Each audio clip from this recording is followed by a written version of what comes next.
Bütün Kırgızistan Madumarov. Birinciden urmаттуу кесиптештер, biz өзүбүздүн ишибизге кайрылабыз дагы, монун бектердин алдында. Saat 10'da baştalat degенде 10'da başlasak. Saat 10'ga bir 5 minut kalganda girip otursak. 7-6 жаштагы birinci класстын балдары saat 7:30'da birinci sabakka barып атат. Укаланып келип алып, могул жерден туруп алып, анан өзүңөрчө кичине жетим чогулуш өткөрөсүңөр кайра. Тартипти өзүбүздөн баштасак, бул биринчи. 10:00'da жумуш башталышы керек. Экинчи маселебиз. Звукту көтөрүп койгочу, угулбайт атат жакшы. Микрофон звугун. Экинчи маселебиз. Сүйлөгөндө же таза кыргызча сүйлөсөк, же таза орусча сүйлөсөк. Аталасын чыгарбасак.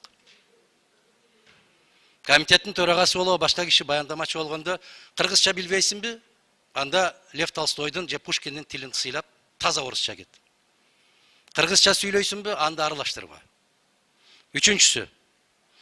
Могул жерде урматтуу ошол жумушчу топтун төрагасы баяндамада айтыш керек эле. Биз ушул 8 деп сунуш кылдык, андан башка дагы сунуш бар.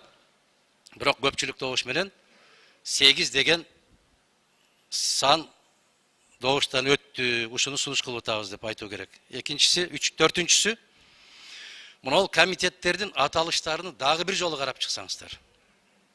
Мен түшүнбөйм. Этностор аралык мамилелер дегенди түшүнбөйм мен. Тышкы миграция дегенди түшүнбөйм. İçki migrasyonu kayık alıp arasınlar. Kaysı komitetke alıp arasınlar.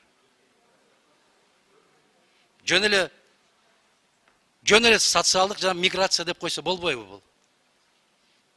Мына Нарын областынын, Баткен областынын, Ош областынын канча жарандары Бишкектин тегерегинде жүрөт. Булар кимге кирет? Булардын